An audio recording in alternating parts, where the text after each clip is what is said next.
The Detroit Pistons comeback efforts come up just short against the Los Angeles Lakers as they lose 110 to 106.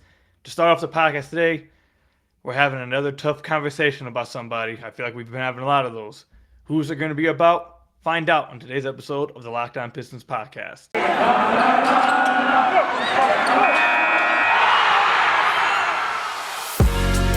You are Locked On Pistons, your daily Detroit Pistons podcast. Part of the Locked On Podcast Network, your team every day.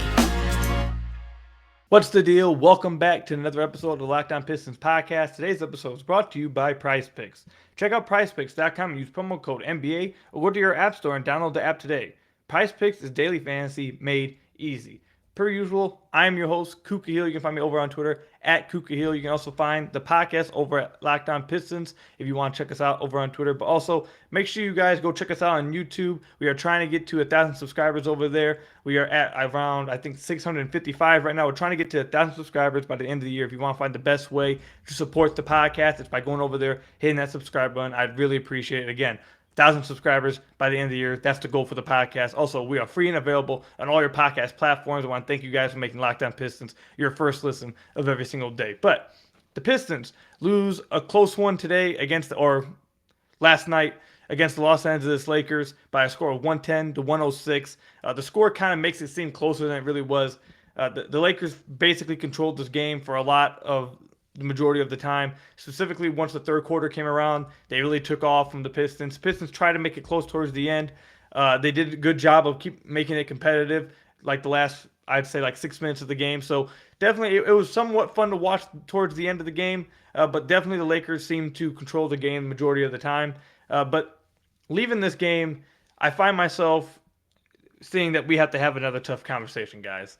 Now, you guys know, if you guys have been listening to the podcast recently, we've been having a lot of tough conversations about people, man. We've had to enter tough conversations about multiple players. We've had one about Troy Weaver. I mean, it's starting to feel like that having a tough conversation is going to be like a weekly segment for this podcast because of what's been happening recently. But we are here again with another tough conversation. And this one is going to be centered around one of the Pistons' second-year guys. His name is Saddiq Bey.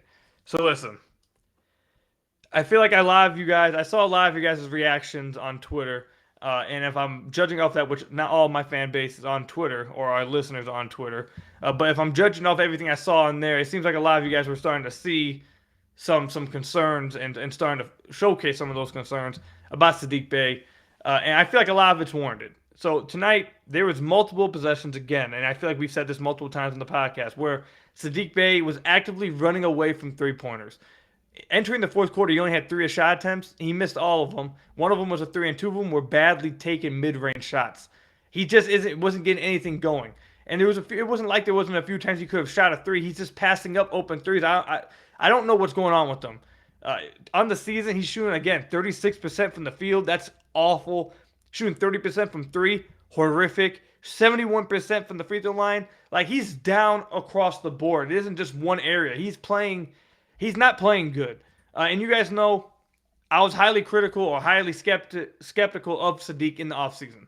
Then the first 4 games played with the Pistons, I came on here and I told you guys, if I'm wrong, I'll admit I'm wrong. And he proved me wrong through the first 4 games. I gave him his credit. But since those first 4 games, it's completely objective. This is not biased. This is not anything like that.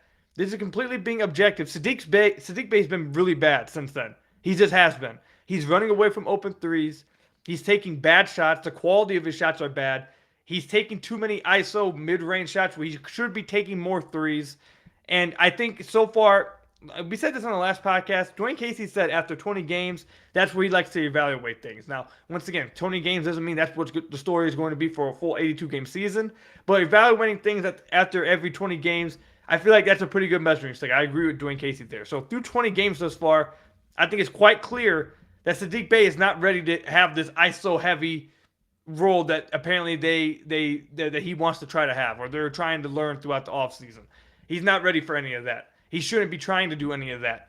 And right now, the problem is that not only is he not good at doing those things, the thing that's supposed to be his bread and butter, he's actively, running away from taking these a lot recently, and he's not hitting them at a high enough rate at all. He's shooting 30% from deep. That's horrific. On 6.5 attempts. That's really, really bad. Well, what's his true shooting percentage right now? I almost don't want to look at it. Oh, God. 46.3 true shooting percentage. Saddiq's really struggling, man. And listen, we've talked about possibly players losing minutes or possibly giving another player a chance before, but I don't think I've ever advocated so far this season to cut a guy's playing time completely thus far. I think we flowed the idea out, but I don't know if I've done that thus far yet. I think that Saddiq's really pushing that limit. I think he's getting to a point where you might actually have to start considering cutting his minutes down or changing the lineup up. So listen, I know a lot of people are going to say this, and I've seen some people say this already. I'm not going to say any names. I've seen a lot of people say this already. Listen, young guys struggle. Saddiq's struggling. It is what it is. That's what happens. Well, this is the problem with that. It's not like anyone's saying that his minutes should be cut for an older guy. Everyone on the team is young. The Pistons are one of the youngest teams in the league. So it's not like they're saying, oh, take Saddiq Bey's minutes away so they can go play like Rodney McGruder or something. No, it's because younger guys, just like Saddiq, are outplaying him right now and are deserving of more minutes, like Hamidou Diallo.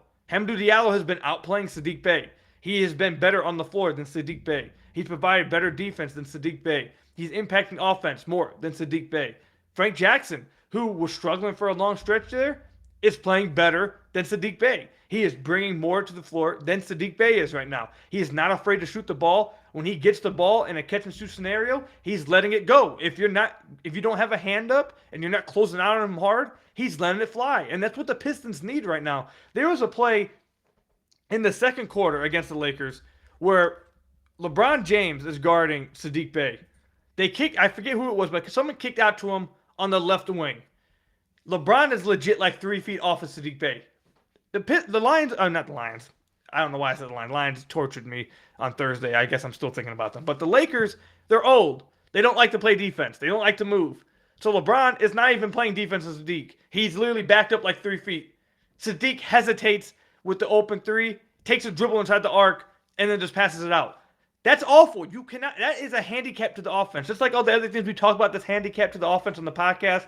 The Isaiah Stewart, not providing much of a threat outside of 3 feet, and then when he is inside 3 feet, he's struggling right now. The Jerami Grant long two isolations drawn out. Although that's the same kind of handicap as those things. Saddiq cannot do that, and right now he is being outplayed by Frank Jackson and Hamidou Diallo. And Hamidou Diallo, I feel like, has really came on strong and has really, I feel like, forced the coaching staff's hand to give him more minutes. When he's on the floor, good things are happening. He's doing the right things here. He's forcing the team to play him. So I think he's been outplaying Saddiq, and if they wanted to cut Saddiq Bey's minutes and give it to Hamidou Diallo, I would be in favor of it. Because right now, Saddiq is just not, he's not doing it. He's not doing it. Now, am I saying that Saddiq should be thrown to the fire and just given up on? No, that's not what I'm saying. Let's not get crazy here. That's not what I'm saying.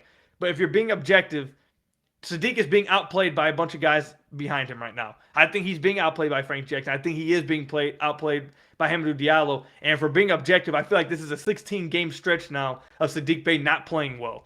He's not shot well from three all year.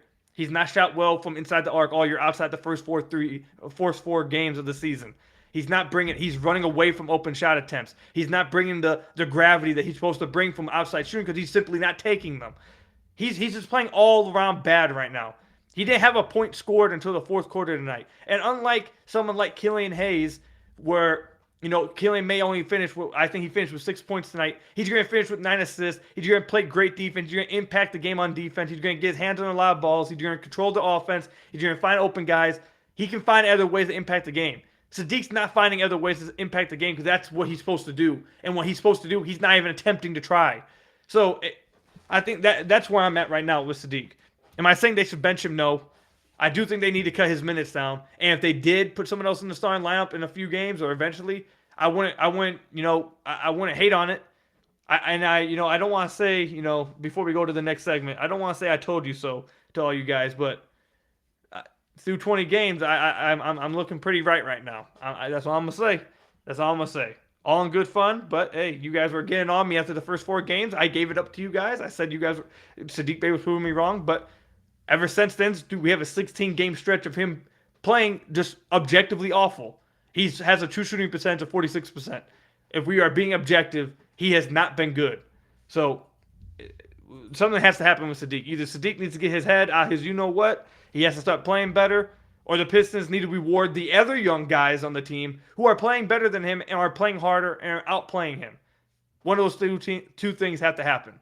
I don't know which will happen. I'm not the coach, but one of them has to happen. When we come back, we'll talk more about what we saw from tonight's game, or last night's game against the Los Angeles Lakers. We'll get into what we saw from Cade Cunningham and Jerami Grant. Also, Killian Hayes' return to the lineup, if that helped the team at all. We'll talk about all those things. But first, I got to tell you guys about a few of our sponsors. First up, PrizePicks. All right, NBA fanatics, have you ever heard about PrizePicks? PrizePicks is daily fantasy made easy. I love this, and I know you will too. PrizePicks has the best NBA DFS prop game on the market.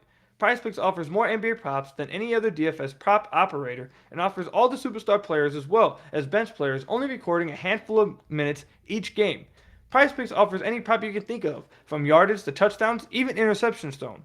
All of your users that deposit and use our promo code will receive a 100% instant deposit match up to $100. Just be sure to use promo code NBA. You pick 2 to 5 players and an over and under on the projections. You can win up to 10 times on any entry, and it's just you versus the projected numbers. PrizePicks allows mixed sports entries as well. You can take the under and any quarterback from the Detroit Lions passing yardage combined with the over and LeBron points in the same entry. Use the award-winning app on the App Store and Google Play. Entries can be made in 60 seconds or less. It's just that easy. PrizePicks is safe and it offers fast withdrawals as well. So don't hesitate. Check out PrizePicks.com and use promo code NBA. Go to your App Store and download the app today. PrizePicks is daily fantasy made easy. Then let me tell you about another one of our sponsors, DirecTV Stream. Does this sound familiar? You've got one device that lets you catch the game live, another that lets you stream your favorite shows, you're watching sports highlights on your phone, and you got your neighbor's best friend's login for all the good stuff. Well, I want to tell you about a simple way to get all the entertainment that you love without the hassle, and a great way to finally get your TV together. It's called DirecTV Stream, and it brings your live TV and on-demand favorites together like never before, so you can watch your favorite sports, movies, and shows all in one place. That means no more juggling remotes and no need to buy another device ever again. And the best part, there's no annual contract. So get rid of the clutter and the confusion and get your TV together with DirecTV Stream. You can learn more about this at directtv.com. Yes, that's directtv.com. Compatible device required. Content varies by package. Get your TV together with DirecTV Stream. So, I want to thank you guys again for making Locked On Pistons your first listen of every single day. We are free and available on all your podcast platforms. Also, make sure you go check us out on YouTube at Locked On Pistons. Our goal for the podcast by the end of the year is get it to 1,000 subscribers by the end of the year. If you want to find the best way to support this podcast, the best way to support all the work I put into the podcast, easily the best way is to go over to the YouTube channel, simply hit that red button for the subscribe button. I'd really appreciate it. We're trying to get to 1,000 subscribers by the end of the year. Again, best way to support the podcast. But yeah, just quick comment about the last segment I just talked about, and then we'll move on after that. But listen, this is not so much, I get Saddiq Bey as a young player. The Pistons are an extremely young team, okay? They are. This is not so much, I guess it kind of is, punishing Saddiq, I guess. But if the guys behind him that were also young guys, a part of the quote-unquote young core, if they weren't outplaying him, no one would be saying, and people like myself wouldn't be saying, maybe you should cut some of his minutes and give it to guys who are outplaying him. If it was like older guys behind him, no one would be saying that. If no one was outplaying him behind him, no one would be saying that. But Saddiq is just as young, a few years, 1 or 2 years younger than Hamidou Diallo. Those guys, they're all young as well. So the fact that Diallo's outplaying him, the fact that Frank Jackson's outplaying him, these are young guys as well, who are simply taking advantage of the opportunity that's given to them, and they're taking advantage of it. And Saddiq's not right now, and he hasn't for 16 straight games. I feel like he's had good moments, I guess, somewhat within the 16 games, but in a totality sample size through the first 20 games, Saddiq Bey has not been good. And right now, I feel like Hamidou Diallo and Frank Jackson deserve to cut into his minutes heavily until he shows that he's going to take open threes when they're given to him, play his role, do what's supposed to be done out there, and take advantage of what's given to him. And right now, he's doing none of those things. So that's just my argument for it. Now, he does help in the offensive boards, obviously. Not offensive boards, just the boards in totality. He had 11 rebounds against the Lakers, so it's going to be tough to replace that, especially with how undersized the Pistons already are. But I think Hamidou Diallo is probably the next best rebounder at that position and Saddiq Bey. So if they wanted to kind of do his minutes and give it to Hamidou Diallo, Diallo also would help on the boards as well. But again, I'm not asking for Saddiq Bey to be benched or to lose all his minutes or anything. But again, all these guys are young. So when one of the young guys is outplaying the other, that one should be given the opportunity. No one should be given like a higher standard outside of Cade Cunningham. I think Cade's the only one who should be given a higher standard than all the other young guys, obviously. He's the number one overall pick. He's your franchise guy. But everyone else has been have been going out there and trying to earn their minutes. Josh Jackson lost his minutes to Hamidou Diallo. Diallo fought for his minutes. Frank Jackson has been fighting for his minutes lately. Killian Hayes has improved in multiple areas and is fighting to get his minutes over the backup point guard of Corey Joseph. Saddiq Bey, he's been really bad. It is what it is. That's where we'll leave it at. I want Saddiq Bey to be good. I want him to play better. I believe he can play better right now, but it's tough to watch right now. It's really tough. And when you got guys behind you outplaying you that are also young, I feel like you give those guys opportunity because they're playing better and they're also part of the young core. But anyways, I talked a lot about that. Let's talk about something else real quick. So, Killian Hayes returned to the lineup tonight. I think you instantly saw, or last night, you instantly saw what the Pistons have been missing with Killian and what that offense needed.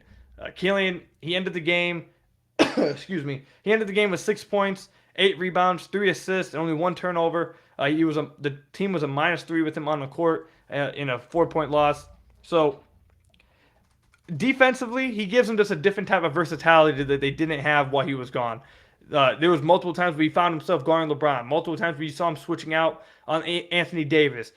He allows them to play a zone when they do switch their zone, having Cade and Killian at the top of the key, longer arms, big guys, kind of harder to fit passes through. The Lakers still, I thought, played pretty well against the Pistons zone when LeBron was on the floor because he's just that good of a passer. It's going to be tough to play against LeBron. But they do make it tough.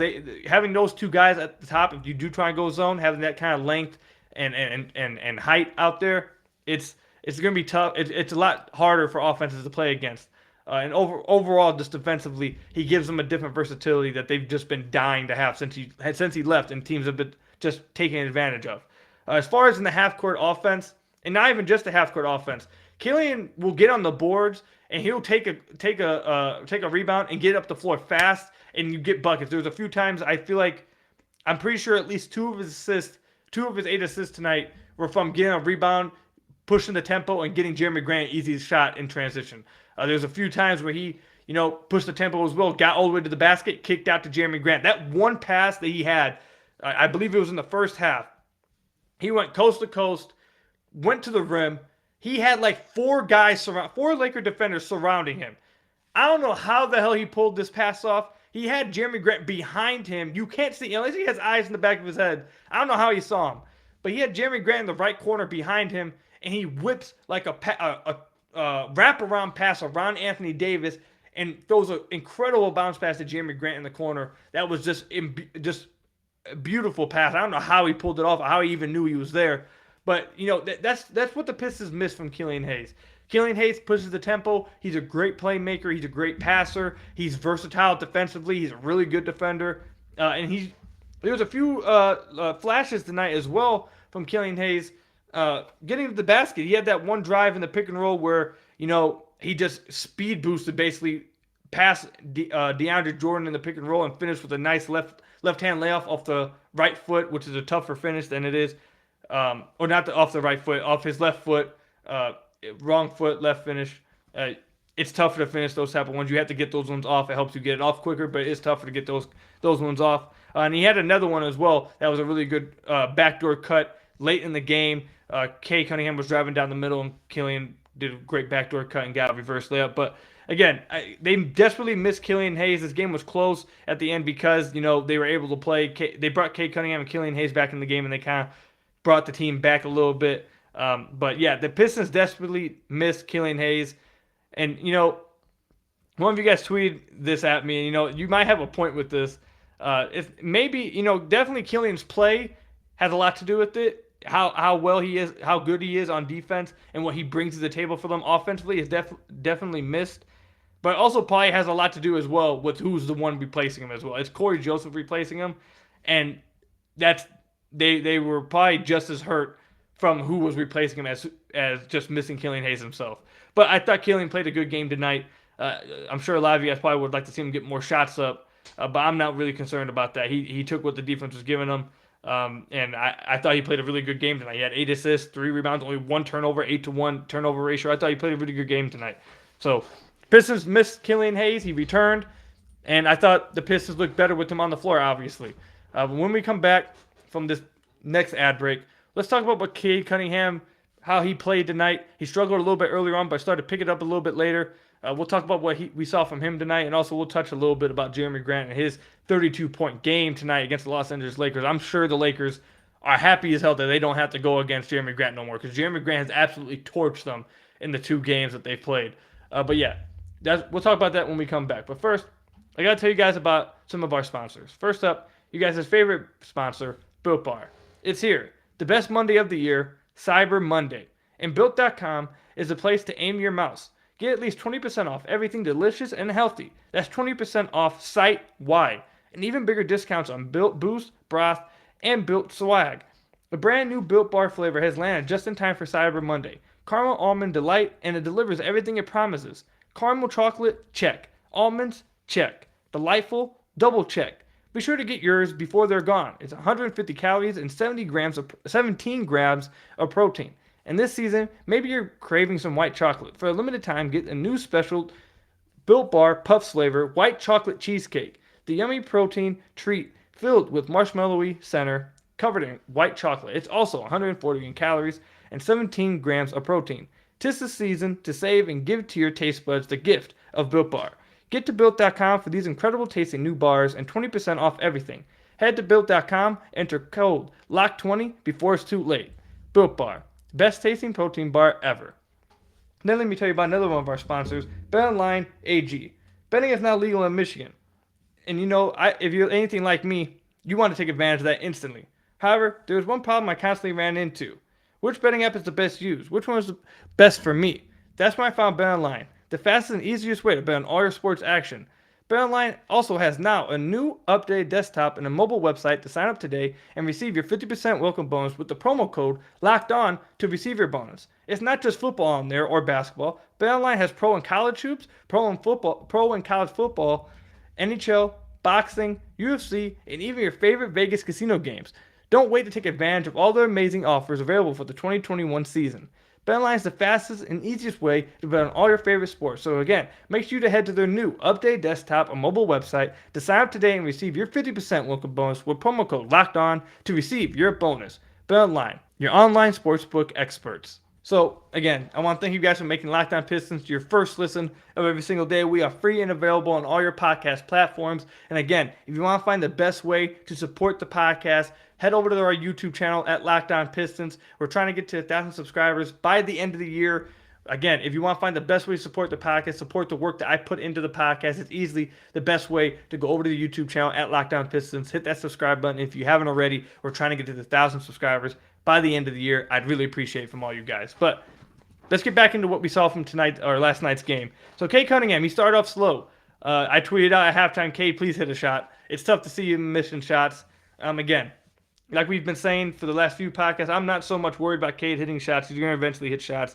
If he wasn't creating room or getting to the spots he wanted, then I'd be concerned. The hitting shots part, he'll be fine. We've seen him hit high highs. We've seen him hit low lows. It's going to be a long rookie season. So through the first half, he was missing a lot of shots.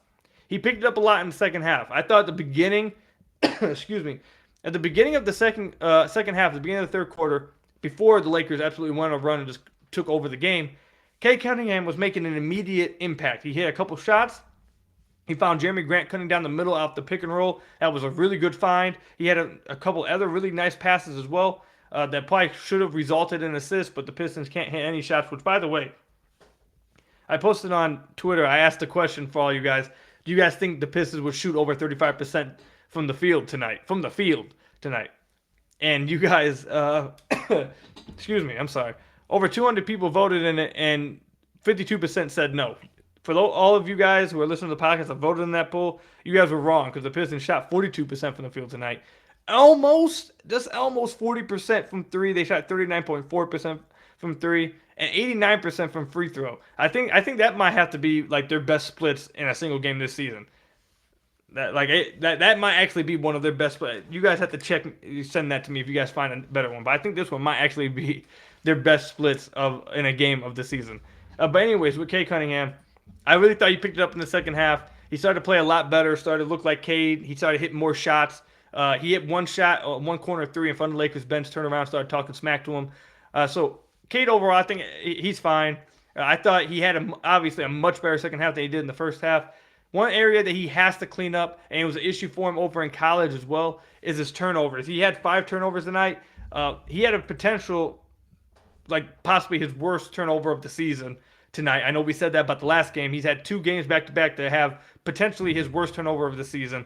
One of them tonight was he had a pick and roll on the right wing, took it down the right sideline, ended up right at the block. Didn't like where he was. He was kind of behind the basket a little bit, jumped in there and just like whipped it back to the top of the key. And basically, Anthony Davis was just standing right there. And he just threw it right to Anthony Davis. It was a really, really bad turnover. But he had 5 turnovers tonight. So that's something he has to really, really get a hold of. One of the areas that he's struggling right now is when he gets bumped off balance in the pick and roll when he goes to snake a pick and roll or anything. And that's going to come as he gets stronger in the NBA. He's going to have to be a little bit more craftier, a little bit more careful right this season because you can't really put on strength during the season. But that's something that I'm not really concerned about. That will stop being as much of a problem like his second and third season as he puts more strength on him. Because right now he still is a little bit slender. I know he's put on more weight than he had in the summer league. He got back up to his 215-ish area. But once he puts a little bit more strength on, that won't be an issue. But even still, when he's snaking the pick and roll, there's been a few times, and Killian, his one turnover came from this as well. Where guys are just poking it from behind, and that's something that you just have to be more careful of, more mindful of, and have a tighter handle on the ball. Funny story, that's actually something I was struggling with. I went to go hoop this past weekend, and I'm not gonna lie, I was out there doing my thing. I was going crazy out there. But one area where I kept turning the ball over, I kept getting it poked from behind when I'd snake the pick and roll. And I was really frustrating me. So it definitely it's something you have to be mindful of it. You have to be really careful about it. And you definitely need to get your handle tighter. And that's something that I feel like Cade definitely needs to improve on because a lot of his turnovers come from getting it poked from behind in the pick and roll. But also, he has just a few careless turnovers they just simply can't do. But overall, first half bad. Second half, I thought he played really well. He ended the game with 15 points, 11 rebounds, 2 assists, a block. So again, like I say about Cade all the time when he has bad games, even his bad games don't look like that bad of games. He didn't shoot the ball very efficiently, obviously. He shot 37% from the field, 33% from 3. He didn't get to the free throw line at all, which, again, I want to see him get to the basket, try to draw free throws more for himself. I don't like that he's not trying to do that right now. But, you read someone's stat line of 15, 11, 2, and 1, they don't think that you had an awful game. And I wouldn't say that this was a very good game by Cade at all. And he still found a way to make an impact in the game. The Pistons were even with him on the floor at +0, so they didn't get outscored with him on the floor in his 33 minutes of play. So, again, Cade finds ways to impact the game. I thought he had a really good second half. But, yeah, he has to cut down the turnovers and eventually be a little bit more consistent with his efficiency throughout the game. But that's going to come in his rookie season. He's still very early in his career, very early in his rookie season. It's going to be a road that we have to go with him on. But, yeah, Cade looks pretty good, I thought, in the second half, and definitely late in the game as well. I thought he was going to take it over late in the game, but he attempted Anthony Davis again from beyond the arc, and Anthony Davis blocked it again late in the game. Cade definitely is going to have to probably work on getting his release a little bit faster, but also I would have liked to see him attack Anthony Davis and take him to the rim. In the first game against the Lakers, in the first half, he took him to the rim and finish around him. And I think Cade really should put pressure on Anthony Davis to foul him and get to the basket. That was something we spent the entire last podcast talking about, how Cade has to learn how to balance taking threes and when to attack the rim and try to draw fouls. I feel like that's something he's still really struggling with, when to choose to do what. We mentioned how a lot of his shot attempts come from 3. I would like to see that cut down a little bit. 9 of his 16 attempts were 3s tonight. A lot of them were catch and shoots. I'm not as mad about that. But again, I'd like to see him to simply mix it up more and try to get to the basket. He's strong. He pushes guys off him. He can draw fouls. It's just you can see it. He struggles with picking when to do what. He's capable of doing both. He just isn't very good at picking his spots right now. And the example I used in the last podcast I told you guys about was Trae Young, who also did the same thing his rookie season. I believe he shot 41%, 32% from 3. And he struggled doing the same thing. It's just something that primary ball handlers in the rookie season they're going to struggle doing. And it's something you just want to see him get better at as throughout his rookie season moving forward. But not too much of a concern. We'll see if Cade gets better in that as the season goes on. But yeah, cut down the turnovers, Cade. It's getting a little messy out there. We'll see how that goes. We'll track his turnovers moving forward. But we're at 30 minutes right now. But I do want to shout out Jerami Grant. He had a really good game. He had 32 points, 6 rebounds, 4 assists. He did have 4 turnovers. Jerami, the Lakers are really, really going to be happy by not having to go against him no more because Jerami absolutely torches them these 2 games that he played against them. Jerami had a really good game. Can't really say nothing bad about it. There's some things I want to talk about with Jerami that would be negative, but that would just be me looking for the tiniest things to pick at in a 32-point game where he shot 55% from the field, 66% from 3, 100% from the free throw line. He had a great game. Does Jerami have some things that annoy me throughout a game or some basic reads I'd like to see him make? Yeah. But, you'd be really picky to mention those kind of things when he goes out there and has the game he had tonight. So, overall, I thought he had a really great game. And the Pistons, I thought it was a fun game towards the end of the game. Definitely a late start time. Ooh, I know we're all really tired after watching that one. But I'm recording it right after the game. How do you guys think I feel? I'm really tired. So, I'm going to go ahead and wrap up the podcast now. Again, thank you guys for making Locked On Pistons your first listen of every single day. We are free and available on all your podcast platforms. And again, if you want to find the best way to support the podcast, head over to the YouTube channel, hit that subscribe button. It's the best way to support the podcast, support the work I put into the podcast. We're trying to get to 1,000 subscribers by the end of the year. So again, make sure you go to YouTube, hit that subscribe button underneath the Locked On Pistons channel. I'd really appreciate it. And to make your second listen of today, head over to Locked On Bets, your daily one-stop shop for all your gambling needs. Locked On Bets, hosted by your boy Q with expert analysis and insight from Lee Sterling. It's free and available on all podcast platforms. So, the Pistons don't play again until Tuesday at another late start time at 10 o'clock against the Portland Trail Blazers. My God, we'll have a podcast for you guys on Tuesday morning as usual. And until then, I'll see you guys later. Peace out, everybody. I hope you guys enjoyed your Thanksgiving, by the way. But I'll see you guys on Tuesday. Peace out, everybody.